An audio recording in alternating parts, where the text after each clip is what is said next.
Well, thanks, Mike. Thanks for the good turnout tonight. I'd echo what Joe said about getting out and voting. The polls in Pennsylvania closed in about 119 and a half hours, so not that I'm counting down or anything. So there's a lot I could talk about on the media front, certainly.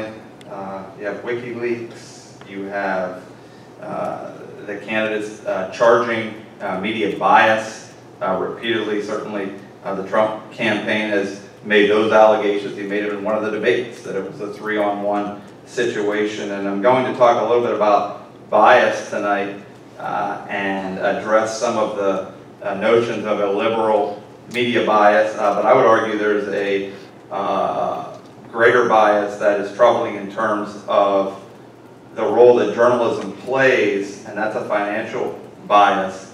The founders, Thomas Jefferson, Joe mentioned him, the founders of this country looked to journalism. They called it a fourth estate, fourth branch of the government. And again, it's easy in academia to kind of look at things out in the practical world and criticize, but I do think there's some real problems with regards to the content of the news that we are receiving. So I want to start by talking a little bit about media bias. I have a definition of it up there. When the media seem to push a specific viewpoint rather than reporting objectively. Now, we're all subjective. We're human beings. We're all shaped by our experiences in our lives, our predispositions, the conversations that we have with our peer group, with our families. So we're subjective by our very being, and to shelve those biases is unrealistic. This was a study that was conducted earlier this year by the Pew Research Center, which is a nonpartisan organization that conducts frequent public opinion polling. I'm going to show you some different graphics tonight, so you're forewarned on that. I want you to look at the top bar there, the percentage of U.S. adults who think that news organizations, when covering political and social issues, deal fairly with all sides. Less than a quarter of those surveyed, it was 4,654 respondents, felt that they dealt with issues fairly, and 3/4 of the participants, of the almost 5,000 participants, thought that they did tend to favor one side. And I agree. I think the media is biased. I think they've been biased a long time. This is not a new phenomenon. We often think that it's the worst that it's ever been, and Joe alluded to this as well. But just the quotes that he shared that were thrown at Jefferson. We have survived as a republic. We will survive this 2016 election as well. This was from an essay. William David Sloan is a historian, and I'm not stealing my historian colleague's thunder. Scurrility in the party press. He examined the press coverage of politicians from 1789 to 1816 in this essay. And I'm going to read from it. And these are not the candidates, but these are journalists. Editors rarely hesitated to call opponents names or accuse them unjustifiably of some evil. Name calling often exhibited no quality better than crudeness. Editors of both parties, for example, referred to opponents as insane, incompetent, small-minded, wooden-headed, or some other characteristic indicating stupidity. Skipping ahead, sometimes editors tried to be a little more imaginative and came up with names such as prating popinjay, toad eater, understrapper, addled cat's paw, I don't know what that means, gutter snip, and double-faced weathercock. Those were the journalists. The newspapers at the time were organs for the elected officials. The media has always been biased, and it will continue to be that way. This is another study that I'd like to share with you. It examined stories that ran in the outlets here: Fox News, Politico, Weekly Standard, Chicago Tribune, the Wall Street Journal, Slate, the Post, and the New York Times.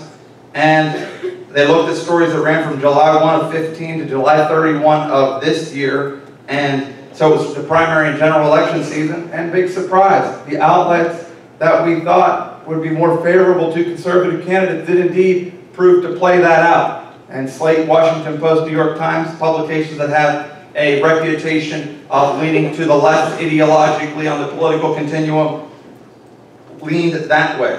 A particularly interesting study that the Pew Research Center looked at, and this is going back to early 2014. They looked at 2,000, or they talked to 2,901 respondents, and I thought this was interesting. They were looking at where people go for news compared to their political beliefs. No, nothing shocking here. They asked the almost 3,000 respondents 10 political value questions, and then placed them on an ideological continuum. So 0 was the average respondent, to the right was plus 10, the higher number would be more conservative, the lower numbers would be more liberal, and it played out as you might expect.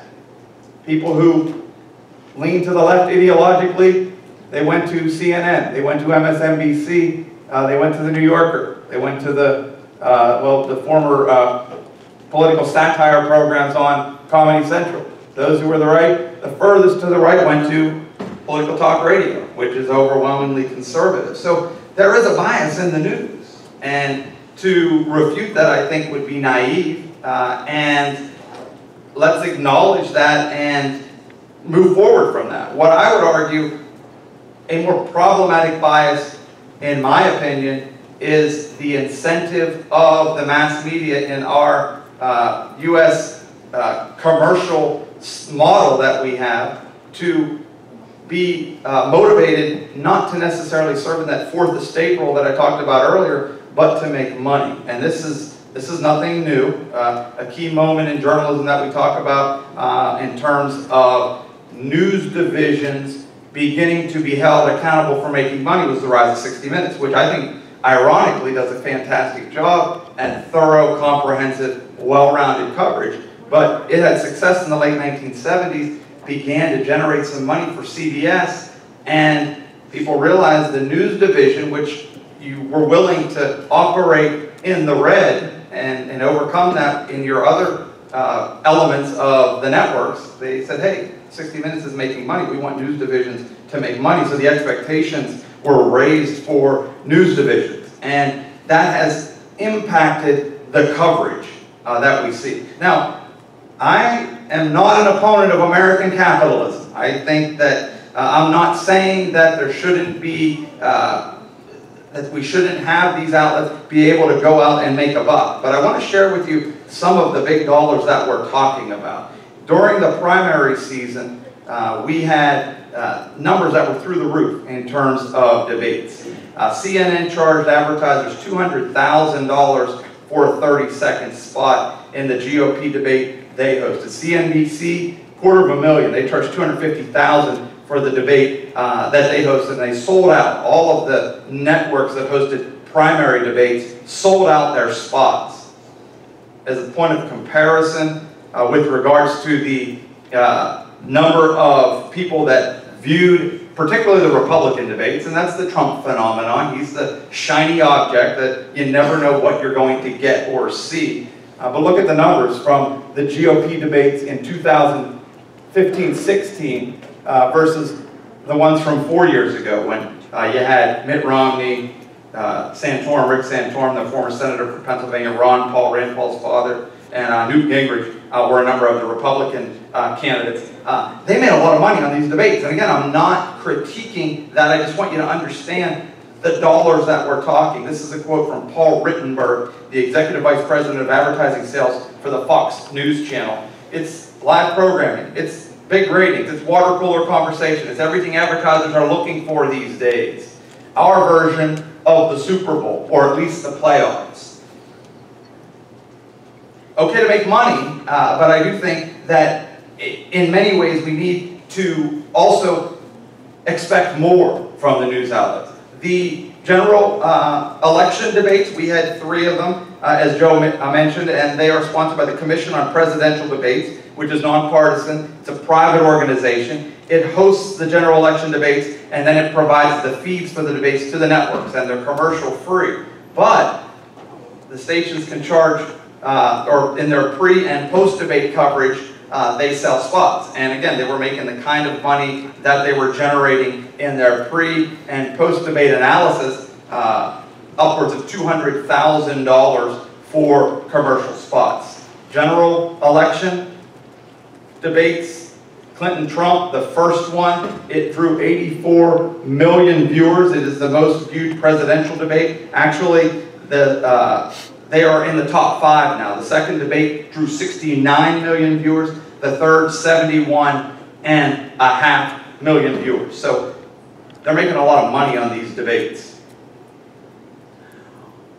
What I would argue that when we have the Trump criticisms, the attacks on Clinton, it's a zero-sum game in terms of, even with 24/7 news channels, if you're putting something in, you're taking something out. So this was a study that was conducted by the Harvard University Shorenstein Center on Media Politics and Public Policy. And what they did was they looked at the news coverage. This pie chart is the news coverage during the weeks of the 2 conventions. July 18 to 21, the Republicans held their national convention in Cleveland, and then a week later, July 25th to the 28th, the Democrats had their their convention in Philadelphia. This study conducted by, it's part of the Kennedy Center, the Shorenstein Center, they looked at 5 TV networks, ABC, CBS, NBC, their evening news programs, so the 6:30 to 7 block. CNN's The Situation Room, and Fox News Special Report. Those were the 5 TV networks that were included in this study. The 6 daily newspapers they looked at, the big ones, LA Times, New York Times, Wall Street Journal, Washington Post, Washington Times, and USA Today. They looked at the print versions of those. And they looked at what was covered. Policy and issues were 8% of the coverage. Polls, projections, we call that in the journalism realm the horse race approach. Who's up? Who's down? You always have new material. I was looking at some of the polls just prior to this with a student of mine. You have new information every day. In terms of the other, what are we talking about? We're talking about the attacks. We're talking about the scandals for both of these candidates. Speakers at the conventions, delegate interviews. But a paltry 8% of the coverage during the conventions, when people theoretically would be tuning in, was dedicated to the issues. In terms of breaking that out by candidate, I know these are a bit smaller pie charts. The one on the left, your left of the PowerPoint, that's the Cleveland Convention. So that is the, that's the Philadelphia Convention. And you can see the email scandal was so big that it got a slice of the pie itself. They didn't lump it into the other category. Look at the issues for the Democrats in terms of the coverage by those outlets, 4%. Trump more, but still just 13% from the convention in Cleveland during a time when we're talking about these candidates. The news coverage was very little in the way of what was important. Going back to the primaries, and this is also from the Shorenstein Center, this is looking at those same outlets through the opening contest. So we have to go back to February 1st, the Iowa caucuses are the first occasion where Americans, well, they don't really vote, well, they do vote, but it's a different format than a primary, the New Hampshire primaries on February 9th. We saw this competitive, this horse race approach was covered extensively, and yet issues, substantive content, while it did pick up by the final months. Pennsylvanians went to the polls on April 26th, but still lagging far behind the competitive stuff. And again, when it's a zero-sum game, when you're talking about spending all this time on who's up, who's down, the attacks from the Trump campaign toward Clinton, the consultants, right, the spokespeople for the campaigns, and we've seen plenty of them, we miss out on what I think, when the Founding Fathers talked about as the Fourth Estate, what we wanted from these outlets. So what's not being covered? Well, we have the worst refugee crisis in a generation. We have violence in the United States, particularly Chicago. It was nice to see the Cubs win, to give that city something positive. They've had more than 600 homicides this year. Education, the United States is 17th overall, according to the program for international assessment and education. What are we going to do about that? Have we seen much in the way of conversation about that? Our environment, our economy, our energy. Marcellus Shale drilling is drying up. So what I'm challenging you guys tonight is journalists can make money. I think that's the way we operate in this country. It's part of the commercial world, although we do have some nationally funded media outlets in public broadcasting and national public radio. But we can't be content to simply watch the candidates bicker back and forth. Again, I'll just close with this issue. This is the worst refugee crisis of our generation. This is from earlier this year, from Berkeley, out in California. 4 million Syrians have been displaced, far outnumbering the 2.3 million that were displaced in the Rwandan genocide between the Hutus and the Tutsis. This is a number from Mercy Corps, which is a global humanitarian aid agency, and this was from just earlier this month. We're up to 4.8 million refugees. We don't hear much about this. And it's a complicated issue. It's not simply Bashar al-Assad battling the rebel forces, and there's proxy wars that are going on. So we have a responsibility, I think, to hold our journalists accountable for fulfilling that role of the fourth estate that I mentioned at the start of the program. I think the founding fathers wanted us to hold them to that task. And your role in this is stay informed. Email the directors of news programs, your local news programs, and say, hey, can we get into this issue at the school board level? Rather than just hearing at a very local level, right? All politics is local. Ask, instead of the two people that shouted at one another, for them to have discussion and demand coverage of these issues. And lastly, echo what Joe said, it's not a spectator sport. Yes, voting is important, and it's a responsibility that we should all participate in, but also trying to ask our news outlets and making that effort to try to get beyond some of the bickering, the spatting, and never getting to substantive issues. Thank you.